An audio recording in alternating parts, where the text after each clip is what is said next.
உலகத்திலேயே உயிரை கொடுத்து பெற வேண்டிய ஒண்ணே ஒண்ணு என்னன்னு கேட்டீங்கன்னா சுயமரியாதை தான் அழுத்த திருத்தமாக சொன்னார்.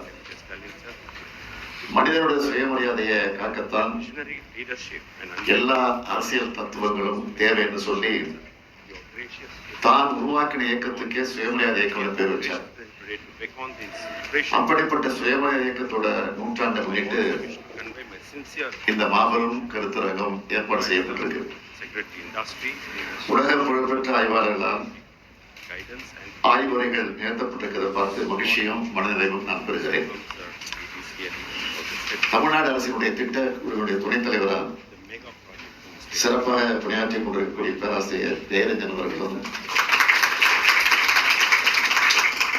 MITS பேராசிரியரும் வரலாற்று ஆய்வாளருமான வெங்கடாசலபதி அவர்களும்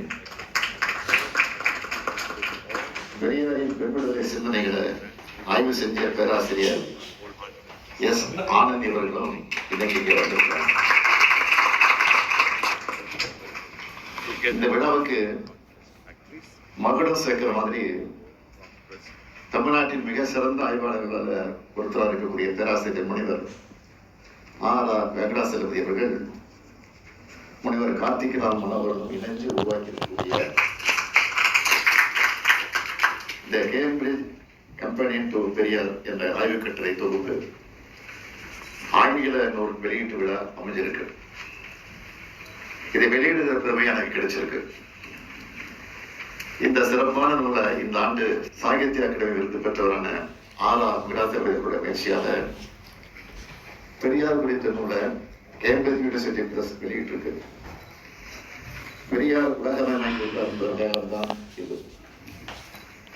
அவர்கள் தமிழ்நாட்டில் பிறந்தார், தமிழ்ல பேசினார். ஆனா அவருடைய சிந்தனைகள் எல்லைகளை அப்பாற்பட்டது, மாநில சமுதாயத்துக்கானது, உலக மக்கள் அனைவருக்கும் பொதுவானது. அதுதான் பெரியாரிகள். பெரியார்னா என்னன்னு யாராவது கேட்டா அவங்களுக்கு நாம அறிமுகப்படுத்த வேண்டிய அடிப்படைகள் என்னன்னா சுயமரியாதை, பகுத்தறிவு, சமதர்மம், சமத்துவம், மானுடப்பற்று, ரத்த பேதமில்லை, பால் பேதமில்லை, சுய முன்னேற்றம், பெண்கள் முன்னேற்றம், சமூக நீதி, மதச்சார்பற்ற அரசியல், அறிவியல் மனப்பான்மைன்னு பெரியாரியத்தை அறிமுகப்படுத்தணும்.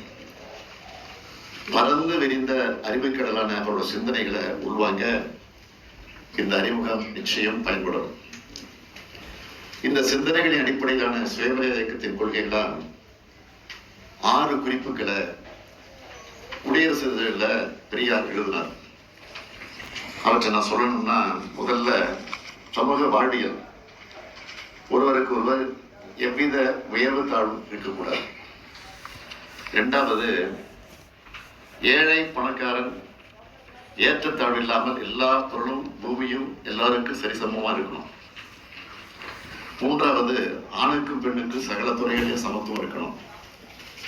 4வது, சாதி, மதம், தேசம், வருணம், கடவுள் ஆகிய மனித சமூக ஒற்றுமை நிறுவனம். What if I tell you get